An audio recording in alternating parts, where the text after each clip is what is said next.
अस्सलाम वालेकुम, my name is doctor Khulood Imran. आज मैं बात करूंगी कि वो ख़वातीन जो कि अपनी मर्ज़ी से बड़ा ऑपरेशन करवाती हैं या सी सेक्शन का फ़ैसला लेती हैं, तो वो उसको लेकर काफ़ी टेंस होती हैं कि क्या इसको लेने के बाद मतलब अगर हम ये डिसीजन लेते हैं और हमारा सी सेक्शन हो जाता है, तो क्या उसमें हमारे बच्चे को या हमें आने वाली जो हमारी नेक्स्ट प्रेगनेंसी है उसमें कोई मसाइल तो नहीं हो सकते, या हमें कोई हार्मोनल डिसबैलेंस तो नहीं हो सकता, या बच्चे का जो दूध है उसके आने में मसाइल तो नहीं हो सकते। ये तमाम वो सवालात हैं जो हमसे ऑप्स ओपीडी में कॉमनली पूछे जाते हैं। सबसे पहले ये है कि यहाँ पे मैं एक टर्मिनोलॉजी की बात करूँगी, टोकोफोबिया, यानी कि वो फीमेल्स जिनको खौफ होता है बहुत ज़्यादा या एंजाइटी होती है कि जो दर्दें हैं वो लेना बहुत मुश्किल है और मैं ये नहीं ले सकती, इसलिए मेरा सिजेरियन ही होना चाहिए। तो जो टोकोफोबिया है ये एक प्रॉब्लम होता है उन बच्चियों के साथ जिन्होंने बचपन में कोई बैड इवेंट देखा हो, यानी कि अगर अपनी कोई खाला को या अपनी फैमिली में किसी को दर्दें लेते देखा हो एक कम उम्र बच्ची ने, तो वो अपने माइंड में ये डर बिठा लेती है। या इवन आफ्टर मैरिज अगर जो है कोई फीमेल अपनी देवरानी के साथ या अपनी किसी फैमिली मेम्बर अपनी सिस्टर के साथ गई है और उसको लेबर पेन्स लेते देखा है, तो उसके अंदर खौफ बैठ गया है कि मैं इस ट्रॉमा से नहीं गुजर सकती, तो वो अपनी गायनाकोलॉजिस्ट से कहती हैं कि आप मेरा सी सेक्शन ही कर दें।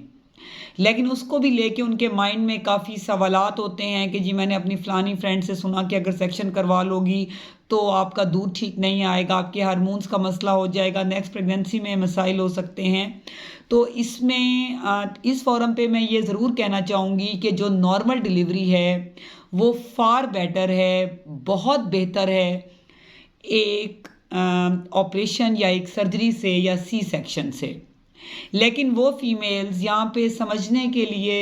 बहुत ये बात अहम है, फैमिली मेम्बर्स के लिए, हस्बैंड्स के लिए, वो टोकोफोबिया का शिकार हैं तो ये एक मेडिकल डिजीज़ है, एक ये प्रॉब्लम है कि अगर फीमेल बहुत ज़्यादा अफ्रेड है दर्दें लेने से, तो अगर हम उनको ज़बरदस्ती समझा के उनको हम कौंसल करके अगर हम उन्हें ले भी जाते हैं नॉर्मल डिलीवरी की तरफ, तो उनकी लेबर पेन्स एक नॉर्मल लेबर पेन्स की तरह डेवलप नहीं होंगी, वो स्लो होंगी क्योंकि वो उसको एक्सेप्ट नहीं कर रही होती। उनके बहुत से ऐसे हार्मोन्स जो कि डिप्रेशन के हार्मोन्स हैं वो रिलीज़ हो जाते हैं, तो वो उन लेबर पेन्स को मास्क कर देते हैं।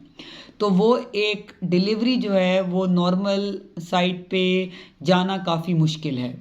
तो बेहतर है कि ऐसे लोग जो कि टोकोफोबिया का शिकार हैं, तो ऐसे पेशेंट्स को चाहिए कि वो सी सेक्शन का ही इंतखाब करें अगर वो जो है वो बिल्कुल मेंटली तौर पे रेडी नहीं होते।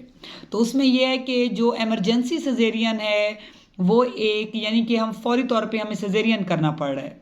उसकी कॉम्प्लिकेशन ज़्यादा होती हैं। लेकिन जो एक इलेक्टिव सिजेरियन है जो कि एक पेशेंट डिसाइड कर लेता है कि मैंने ऑपरेशन ही करवाना है, वो पेशेंट एक डॉक्टर के लिए काफ़ी इजी होता है क्योंकि उसमें बच्चा ठीक होता है, माँ ठीक होती है, टाइम से उसकी लैब्स हो जाती हैं, उसकी एच भी रिकवर होती है, और अगर ब्लड की भी ज़रूरत हो तो उसको ब्लड भी लग सकता है। तो इन तमाम सूरत हाल में जब एक पेशेंट भी एग्रिड है और डॉक्टर के पास एनफ टाइम भी है कि वो अपने पेशेंट को मुकम्मल तौर पे सेक्शन के लिए वो प्रिपेयर कर सकता है, तो ऑटोमेटिकली उसके रिजल्ट्स भी अच्छे होंगे। लेकिन जो है अगर एक फ़ीमेल को हमने जी नॉर्मल की कोशिश कर रहे हैं और वो टोकोफोबिया का शिकार है, वो उसके लिए मेंटली रेडी नहीं है और हमें उसको एकदम एमरजेंसी में लेके जाना पड़ता है सिजेरियन के लिए, तो ऑटोमेटिकली कि जी बच्चे की हार्ट डिप कर गई है या मदर को इश्यूज़ हो रहे हैं या बहुत लॉन्ग लेबर हो गई है और अब जो है हमें सेक्शन ही करना है, तो ऑटोमेटिकली उसके लिए एकदम फैमिली के लिए ब्लड प्रिपेयर करना और फीमेल को प्रिपेयर करना, तो उस टाइम काफ़ी मुश्किलात का सामना होता है। इसलिए जो आपको चाहिए कि अगर आपके अंदर ये खौफ है तो आप अपने केस को प्रॉपर एक गायनाकोलॉजिस्ट के पास बुक करवाएं ताकि वो आपको असेस करें कि आइदर जो है वो आपको नॉर्मल की तरफ वो मोटिवेट कर सकती हैं, और अगर आप वाकई टोकोफोबिया का शिकार हैं तो फिर वो आपको इलेक्टिव आपका सी सेक्शन आप बिल्कुल करवा सकते हैं। इससे बिल्कुल आपके जैसे ही बेबी डिलीवर हो जाएगा, जो आपका एक लेट डाउन हार्मोन्स का जो एक